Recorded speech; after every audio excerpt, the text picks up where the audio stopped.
So next week, the government will start to outline its plan on how we move out of the lockdown.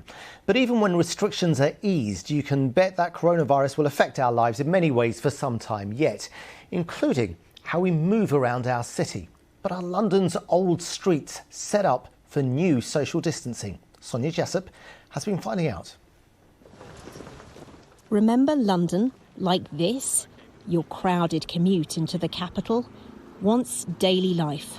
In future, we'll have to find a way to keep our distance.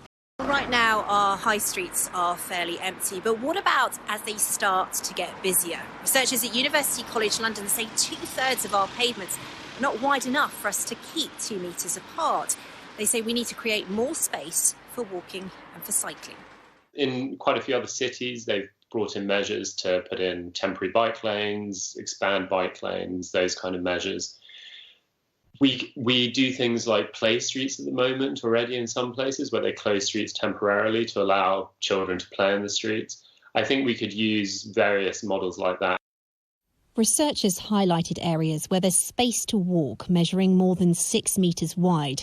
The boroughs with the least room: Wandsworth, Richmond upon Thames and Hammersmith and Fulham. Fewer than 30% of their pavements were found to meet that standard. That's why here in Hammersmith and in Shepherd's Bush, the council's already using barriers to widen parts of the pavement. It's well recognised that social distancing is crucial to keeping people safe and stopping the disease being spread to their loved ones. But in many cases, London's pavements simply aren't wide enough. That's why we've extended the pavement across the borough, as many other London councils have too. On Hammersmith Bridge, these marshals check it doesn't get too busy. Other councils are also looking at changes, though some believe it may require new legislation. Transport for London says it's looking at making more space for walking and cycling.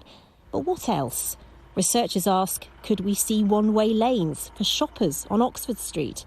And there are calls from some for even more 20-mile-per-hour speed limits. We're seeing more people, because the pavements aren't wide enough, either stepping into the road or walking in the road.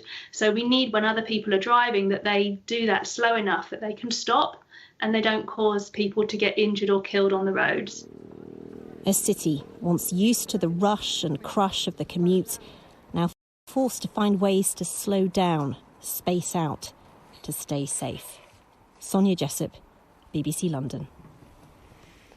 Mark Ashton, you've been looking into this, and it's not just streets that could see a dramatic change, is it? No, I think London could be a very different city for a while at least. Loads of people have been working from home for a start. I mean, until 6 weeks ago, we all thought Zoom was an ice lolly from the 80s, didn't we?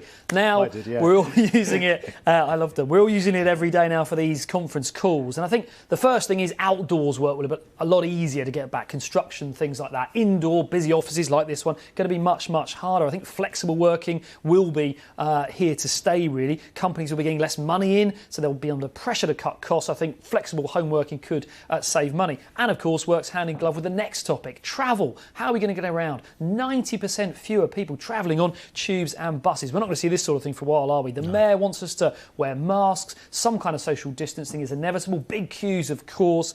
Councils, we know, are also looking at ways to get us onto our feet, onto our bikes, as Sonia was looking at there, but keep our distance. And as far as shops are concerned, any idea of when we're going to see more of them start to open? Well, we can see how it could work, really. Even in the lockdown, supermarkets have still been trading, haven't they? We've had those queuing systems, spacing through the aisles, the plastic sheets for people on the checkouts. It's kind of been working, hasn't it? So we can kind of see really how that might work. I think as more businesses start to open, we've seen takeaways now start to open, garden centres might be.